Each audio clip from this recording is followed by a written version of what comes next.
the next interview, I can bring my girlfriend and have her sit here and have my wife sit there, and ultimately, just answer some basic questions about why we decided to do what we're doing. Right? She's also 25. I'm 25. She's 26. So, it's not some 15-year-old that we're trying to talk into our relationship, or whatever.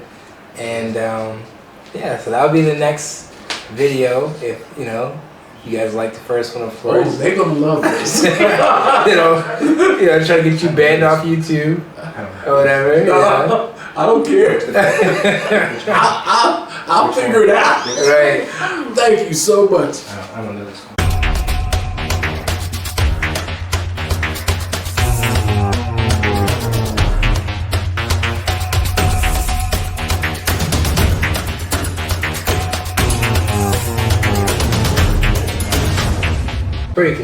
Okay, back to your conversation. What were you saying? So if you read the Bible, I wouldn't even say political party based, which ones it lean towards more, but it definitely has an aspect of being not worldly and an aspect of being worldly. And the political parties today, they have certain parties that seem less worldly and certain parties that seem a lot more worldly. I think the reality is that with the 501c3 stamp on a church, you get the tax, freedom or whatever on one end, but on the other end, you don't essentially promote the wrong people via your churches politically.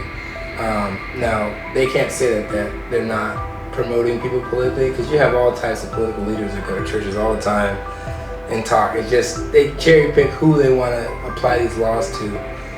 But for us, it was less about whether we like going to church or not. It was more about figuring out what's the reason for us being here, and why are we here? Like, what's the point of us being born and then going through life? Is it just so we can go to work and be stressed out about money all the time, or is it so we can actually enjoy the blessings and the things that God has put on this earth for us? Is it so we can just be apart? Because that's kind of how it's designed. Like, your wife's supposed to go work at this company, you go work at that company. You never see each other all day. You never see your kids because they're always in their kid prisons. School. You meant it right. Prison or school, either one. It's the same thing. It's the exact same thing.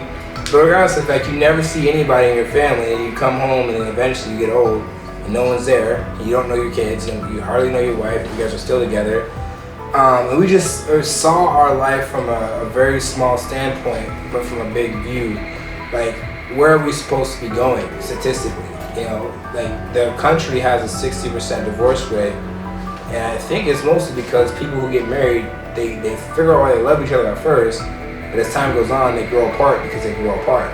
They're not growing together. So you were just trying to figure out all the different types of ways to just to win in this spiritual warfare. Like, I don't really know how else to describe it. I felt like I was in battle for my life via spiritual warfare, coming against me via my time, my stress, and my energy, and depleting me every single day. Depleting my time, depleting my peace, depleting all that just for a little bit of money at the end of the week or at the end of the month, just so that I'm basically right back at square zero, like on a hamster wheel, just going in a circle, not going anywhere at all.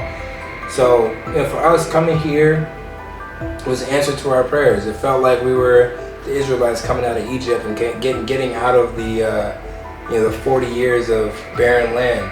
It felt like we were coming to a promised land, honestly, because here life is just a lot simpler. There's no big brother watching over your shoulder via your phone, your TV, and the police and everything else. There's no, outrageous prices that can never be fixed. Like here, if you go to a grocery store and things are too expensive, you can always try to find someone local that sells the exact same thing. It'll be a lot cheaper. That's the one thing I like, is that everywhere you go, there's fresh produce that you can buy that came right off the farm. Right, exactly. And not even just talking about how cheap it is, because, don't get me wrong, you can definitely come here and still spend the same amount of money you spent over there, right? It's not as difficult as people make it seem, but, for the most part, if you want to live a normal, humble life, it's so much easier. And then, again, it's just the social aspects you don't have in play. So, Yeah, spiritually, I really believe that God was calling us to come out of her, come out of the beast, come out of Babylon, come out of Egypt. And for me, it was just a huge metaphor for what it used to be and called different and looked different. But it's the exact same thing today. And I just didn't want to raise my children in a system that made them believe that they weren't ever worth anything because of whatever reason, whether that because of their zip code, because of their tax bracket, or because of their their ethnicity, or whatever the case may be. I just want them to feel like, hey, I can be whatever I want to be in this world, and there's no be whatever you want to be. Yeah, and there's no system or way I have to go about it. Like, go to college and work real hard for 4 years and you'll live a great life. It's like, and owe $120,000. Right. Yeah. But we're gonna end it here because people's, how can I put it? They along with they're not gonna like it. But I love the fact that you finally stepped out of that mindset. You didn't sell your dreams for a paycheck. That's one of the quotes I have on my website. Never sell your dreams for a paycheck. Right. This is going to be for you. This last part, what would you like for people to get out of here? What would you do to inspire them? What would you really want them to know from your heart?